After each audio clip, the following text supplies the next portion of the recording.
Hey guys, Chris here. I want to do a video today. No caffeine for 12 weeks. I want to talk about my experience and the benefits that I've noticed. And then also want to talk about the challenges and why everyone should do this challenge, why you should go 3 months, and in a way look to remove caffeine from your life completely. And normally when you get to about 3 months, you do start to question that. You bring it back in. And for people who say, oh, I'm not addicted to caffeine and they can't go a few days or a week, try 3 months. And normally with these things, the longer you go, the more likely, you're less likely to bring it back in once you've noticed the benefits. So 3 months is how long it takes to fully regulate the nervous system. And this means being completely caffeine free for 3 months. And bearing in mind, very few people in the world probably do that because caffeine is in coffee, which 90% of people drink, I think. It's in teas, it's in green tea, it's in matcha, chocolate, cacao, also Coca-Cola, which a lot of children drink as well. That's something I observed just the other day, seeing like 5-year-old, 6-year-old children drinking and then going crazy because it does have, quite a bit of caffeine in. So if you realistic, if you've gone 3 months completely with no caffeine, and cutting out Coca-Cola, cutting out chocolate is challenging.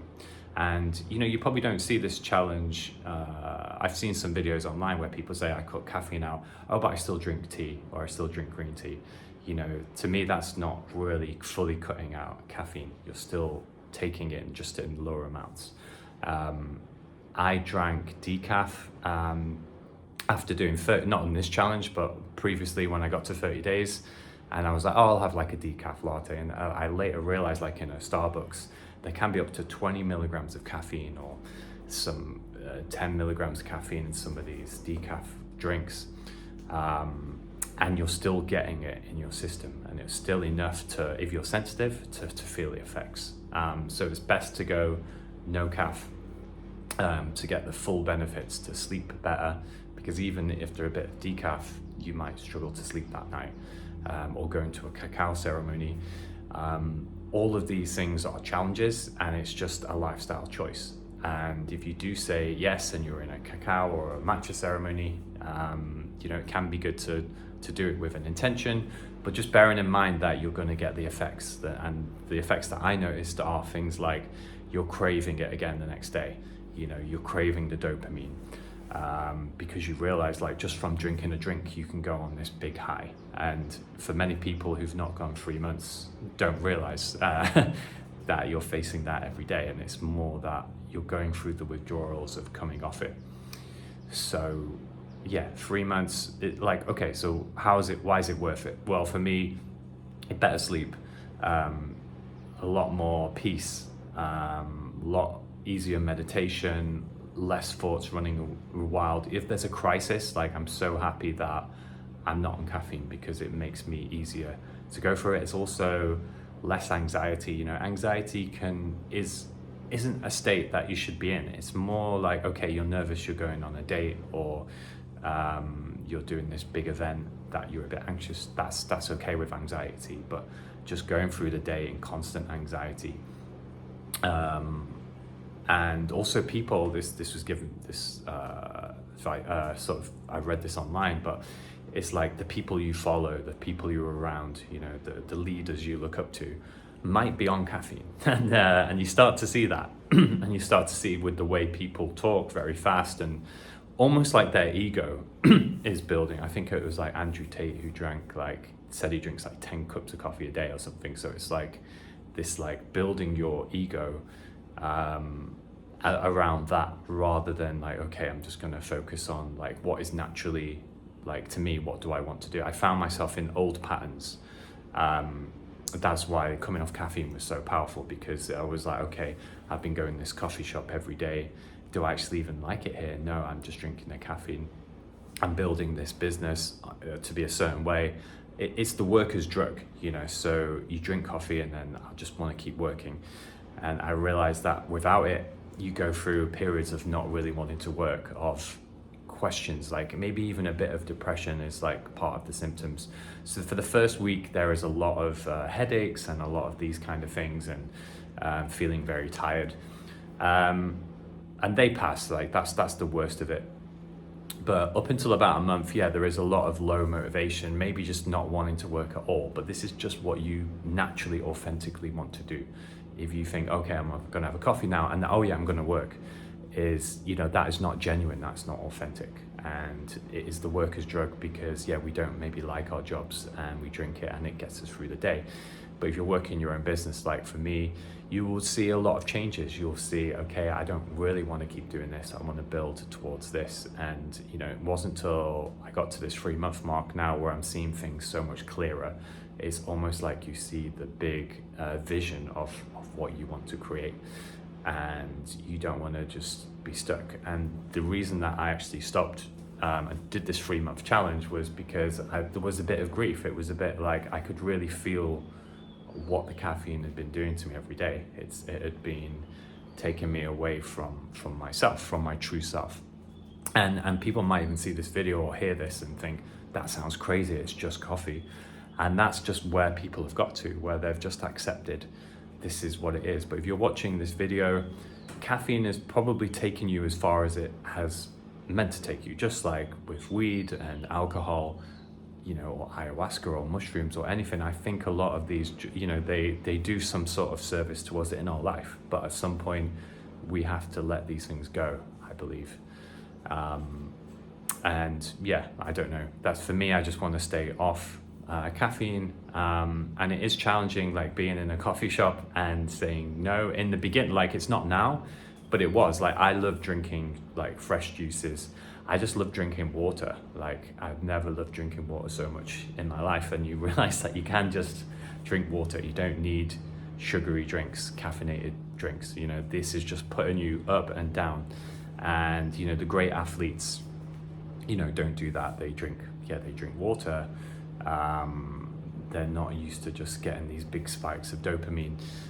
When you wake up in the morning, it's like, okay, I want to get some sunlight, I want to do some exercise, I want to not check my phone. Your habits improve, your health improves as well. Like, I would say now is like, I'm like the healthiest I've ever been, just with my food choices. A lot of things like caffeine and sugar, I think is very closely linked. When you have a coffee and you're having a croissant and these kind of things, pastries, you just don't have that anymore. Because it's like, I want to eat this biscuit or this chocolate cake, but I need a coffee or a tea to go with it, because you want the combo, which I found is interesting.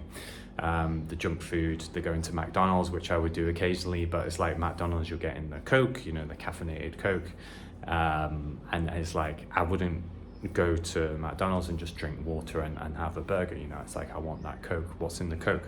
It's caffeine. So you start to see the dots. And for me, this is the red pill. Like, people talk about the matrix and the red pill. Like, I sort of feel caffeine is the red pill. And your thoughts really slow down and you become a lot more peaceful. And that is kind of the escape, being in the present moment. Meditation, sitting down feels a lot easier. It's harder to do when you're on caffeine, because you're like, oh no, I need to be doing this, I need to clean my room, I need to do that, rather than just being able to sit. But it's not like you just become a boring person meditating. You will feel things from inspiration. Like, I feel inspired to go and create this now, rather than the caffeine doing the talking. It's like there's something else inside you. And give it a month, give it 2 months, 3 months, that's what gets you to here. But 1 to 2 months is, I was told by someone who helped me on this journey, this is the most challenging part, the 1 to 2 months, because that's when you normally go back. And you might notice this on things like maybe pornography or drinking alcohol and these things as well. Yeah, that 1 to 2 month mark can be where you fall back into that trap, because you go 30 days and you're like, wow, this is great. But then it's like a mental battle. But yeah, I mean, it does take up until, maybe I would say about 2 months, when the fatigue, you might end up sleeping more. And this is just the problem with what caffeine has done to you. You get more vivid dreams as well. So my dreams now, sometimes, not all the time, but it's like very vivid, and you wake up and you're like, wow, what was all that about? And you'll notice that in the first few days of coming off caffeine. which shows you there must be something that's happening with caffeine is blocking that part. And dreams are important. They're important for your growth, to see your subconscious, and if you're into dreams and journaling about your dreams, you're learning more. If you think about it, if you're removing that, you're not really growing. So these kind of things made me realize, like, okay, being off caffeine is allowing me to grow. And it kind of feels great as well that cutting many things, like for me now, I think sugar is still the next big one to try and eliminate the best I can, or completely. But with that and caffeine, you have to say no to a lot of things. I think I don't know if I used this example where I was in Morocco, and people are always offering you the tea and the way they pour it, or I did this hot air balloon. And as soon as I got off the bus, everyone's like, "Oh, we got tea or coffee," and you're saying no, and they're like, "Okay, do you want?" And I'm like, "No, I don't want tea or coffee." Also, you had a massage, and they leave like a tea, and it's maybe caffeinated green tea, and you have to say no. But soon after, and I was with my friend the other night, and he had Coke, and he's like, "I don't want do you want the rest of that?" And you're like, "No." And he was saying, "Oh, you're very disciplined," and it's those kind of things where you just have to see it and say no, and don't be like, "Oh no, I was at my parents and they had tea." And there are alternatives. We're in a great day and age now where there are alternative herbal teas you can drink a lot more of. But get used to just drinking water. I think for me, like, water is good clean water is a great drink, and you feel good when you're drinking it, and you definitely, when you get to the end of the day, you're like, "Oh, it's been another day." And just drinking water, great. In the start of the day is difficult, and there will be times you'll smell the coffee and you'll be like, "No, I want this." But yeah, I think that the main takeaway for me, and the biggest one on the no caffeine, is purpose and what you actually want to do. Because many people drink coffee, many people are addicted, and smoking. I've seen this a lot of traveling around the world. Sometimes people have said, "Oh, we're being programmed to drink coffee," but no, I think it's just an addiction. People are addicted to that escape and that high, and people don't really like working, and not everyone's meant to be a leader and create their own thing. But if you remove the coffee, just see what genuinely naturally comes up, you become a lot more peaceful. But you'll also be like, "Okay, what do I want to do with no caffeine in my system? How do I really feel about my job?" And then you leave it. I did leave a job once when I quit caffeine, because I was mopping the floor in this place where I was, and I was like, "You know what? If I've not had a coffee and I'm listening to this podcast, I don't enjoy just mopping the floor. This is not what I want to do." And then I sort of left, and that's it's what it's doing. It's opening up. And you see many people drink it. It's hard now because it's massively in our culture, and it's whether you can have the courage to step away from it. But I would highly recommend doing the 3-month challenge. The longer you go, the easier it is. Like, I've not drank alcohol for a couple of years or so now, and it's just easy to say I don't drink. It's fine. And then when you start saying I don't drink coffee, I don't drink caffeine, and start saying those words, and it feels powerful, and you feel like you're saying no. But if you're like a bit unsure and then you accidentally drink one, and if you're like me and you go to these spiritual events where there's cacao and there's matcha and these kind of things, or tea ceremonies, just don't drink. Like, just don't, you just pass the cacao around and then just don't drink it. I ran in a cacao event once, and I was amazed at the end how a third of the people just didn't even drink the cacao. Like, it was just there and it was empty. Like, maybe they had a sip and thought, "I don't like this," or they were just like, "I don't want to drink it," or "I don't drink caffeine." Give it to the person next to you. It's no, or don't go to a place where they're doing it. I mean, it's challenging. It's like you go to these ecstatic dance events or things, and you need the cacao but why do you need it? Again, it becomes like alcohol. I need alcohol to go and drink, to go and dance, but I need cacao to dance. I need to open my heart more. Sometimes just who you are and natural, and this is the big thing, is like just who you are at the baseline, being present is good enough. And it's not like, oh, I need a cacao, I can't, or this is a good moment, let's do this to celebrate. Sometimes you just don't need anything. You just need good company and to be at the right kind of event. But these are the deeper challenges that you face. Sometimes you might not be able to get out of it and you have a bit, but then just go out of it. But know that your sleep will be affected, there'll be anxiety and the dopamine. And if you drink after this long, I've been told, is like going back to coffee is like taking mushrooms or something, because it is like a massive shock to the system again, and it maybe it will feel great. But then it's saying no, and I think the longer you go as well, you've spent 2 to 3 months, you've built this momentum, kind of we talked about on semen retention on this channel as well. And if you've not watched pornography for, 10 months, 11 months, a year, you're very unlikely to just go back because you've spent so long, and it feels good, the discipline. And if you're watching this video, just stick at it with the no caffeine. You will go back again. Like I must have spent years trying to do this to get to 3 months, and I could go back again tomorrow. I don't know, but my goal is to permanently just stop, because I did watch some videos online, and the people who were talking, they were speaking my language, and they also just had a great energy about them, and it made me realize, like, okay, and if there's something in the back of your voice intuitively that's saying, cut back on caffeine, you need to remove it, it's your body just telling you, like, look, I just don't want to be in this stress. You're putting yourself through this fight or flight stress-like response, and it can feel good, it can feel alive, but know that that's not how you should be feeling, and also people in your life will start to change as well.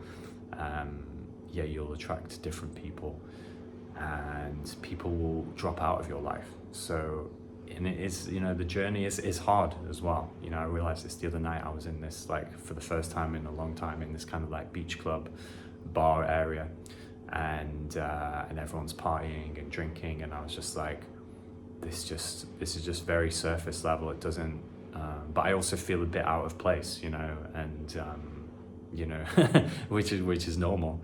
And you start to find less people walk this path, but there are people, it is the best road, to freedom and to peace and happiness internally. And you start to see how a lot of people are outside, they're smoking, they're constantly drinking. Like one guy, I was in a bungalow, and next door he was drinking like 6 Cokes or something like that. And it made me see the caffeine addiction, and also smoking a lot. And people are just running from themselves. They want that high, and it's reducing the testosterone. It's reducing the drive. To create things and to be happy, and to be happy in the moment. You're like saying, I want to be really happy in this moment. I want to feel amazing for the next hour. I think that's what they were saying. Caffeine gives you like an hour half-life, like a massive peak. But then after that, it's just the crash. And people will drink it again to get the high again. But you'll never be able to get to that high you had in the first place anyway. So, I do a lot of research. As you do more research, you look into this, you will start to see, that's why I don't want to drink caffeine again. But yeah, this is my video anyway on this, and I hope you enjoy it. And and took some things away. And if you're interested in doing it and have any other questions, drop a line below. I'm happy to do more videos on this as well. So if there's any areas for me to focus on, and people want to get past the first week, it's just a headache and a bit of depression, and a bit of this and a bit of that. You just go through it. Like, it's life, and don't be too scared of it. Just and then once you get through that, then it's kind of, you can follow with the momentum. But you're going to have to go through it eventually if you want to quit. So yeah, best to start tomorrow or today if you can. All right, see you guys. Bye.